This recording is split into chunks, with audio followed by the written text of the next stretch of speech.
In 1945, on Christmas Eve, a haunting incident occurred in Fayetteville, West Virginia, that continues to send chills down the spine. George Sodder, a hard-working Italian immigrant, was celebrating the holiday with his wife, Jenny Sodder, and their 10 beloved children. As the night unfolded with joy and laughter, no one could have predicted that it would soon turn into a nightmare, one that remains an unsolved mystery to this day. Around 1 a.m., disaster struck when a fire suddenly broke out in the Sodder home. George and Jenny managed to escape with 4 of their children, but tragically, 5 of their children were left behind in the upstairs bedrooms. Despite George's desperate attempts to rescue them, he was thwarted by several obstacles. The ladder he usually kept for emergencies was mysteriously missing, and both of his trucks failed to start when he tried to use them to reach the window. Meanwhile, attempts to call the fire department were unsuccessful. They arrived hours later. Initially, it was assumed that the 5 missing children had perished in the fire. However, as investigations began the following day, several unsettling facts emerged. Official reports stated that the children had been burned beyond recognition, yet forensic experts pointed out that human bones do not disintegrate completely in house fires. Even at extreme temperatures, some remains should have been found. The absence of any bones or teeth raised serious doubts about the official narrative. George Sodder rejected the investigation's conclusions.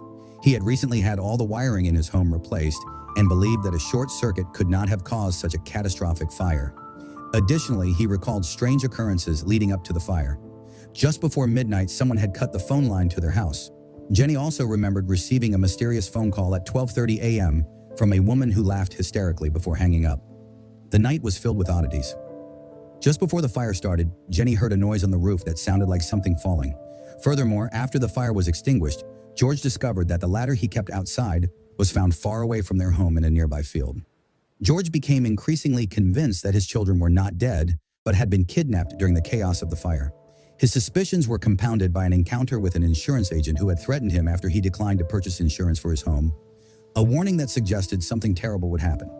Some theorized that George's outspoken criticism of Italian dictator Benito Mussolini had made him a target for retribution from organized crime.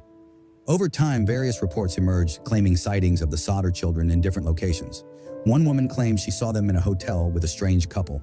As months turned into years without resolution, new evidence came to light. A bus driver passing through Fayetteville reported seeing individuals throwing something resembling a firebomb at the Sodder home just before it ignited. Later investigations revealed that this fire might have been deliberately set. In their quest for answers, George and Jenny dedicated their lives to uncovering what happened to their missing children.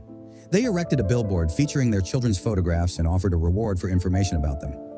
In 1960, Jenny received an intriguing letter containing a photograph of a young man who closely resembled her son Louis.